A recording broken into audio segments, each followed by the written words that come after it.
നമ്മൾ സംസാരിക്കുമ്പോൾ പൊതുവേ ഉപയോഗിക്കുന്ന ഒരു വേർഡാണ് ഇതുവരെയും ഇപ്പോഴും എന്നുള്ള വേർഡ്. ഓക്കെ ആണല്ലോ.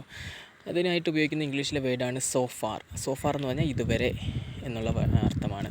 അതുപോലെ തന്നെ ഈവൻ, ഈവൻ എന്ന് പറഞ്ഞാൽ ഇപ്പോഴും എന്നുള്ളത്.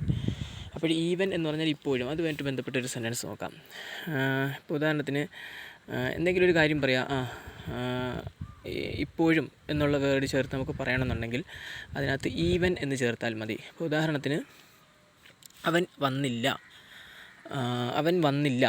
അപ്പോൾ നമ്മൾ അവൻ വന്നില്ല എന്നുള്ളതിന് പറയുന്ന വേർഡ് ഹീ ഡിഡിൻറ്റ് കം. അവൻ വന്നില്ല, ഹീ ഡിഡിൻറ്റ് കം.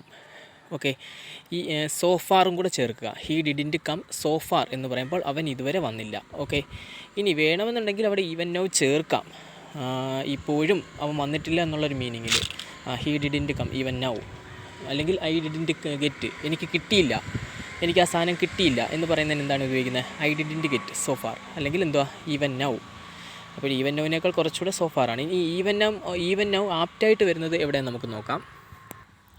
ഇപ്പം നമ്മൾ ബസ് സ്റ്റോപ്പിൽ ആരെങ്കിലുമൊക്കെ വെയിറ്റ് ചെയ്ത് നിൽക്കുകയാണെന്ന് കരുതിക്കും, നമ്മളെ സുഹൃത്തിനെ ആരെങ്കിലും. അപ്പോൾ നമ്മൾ വിളിച്ചിട്ട് പറയുക, ആരെങ്കിലും നമ്മളെ വിളിച്ച് നീ എവിടെ നിൽക്കുക, അവൻ വന്നില്ലേ? അപ്പോൾ നമുക്ക് പറയാം അവൻ ഇതുവരെ വന്നില്ല, ഇപ്പോഴും അവൻ വന്നില്ല. നമുക്ക് പറയാം എന്തുവാ?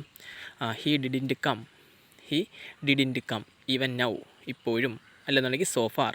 ഓക്കെ ആണല്ലോ. അപ്പോൾ ഇത്തരം വാക്കുകളൊക്കെ നമ്മൾ എന്ത് ചെയ്യുക, ഇതുപോലെ കുറേ കൂടെയൊക്കെ നമ്മൾ ആവർത്തിച്ച് വായിച്ച് ഇതുപോലെ പറഞ്ഞ് പഠിക്കുക.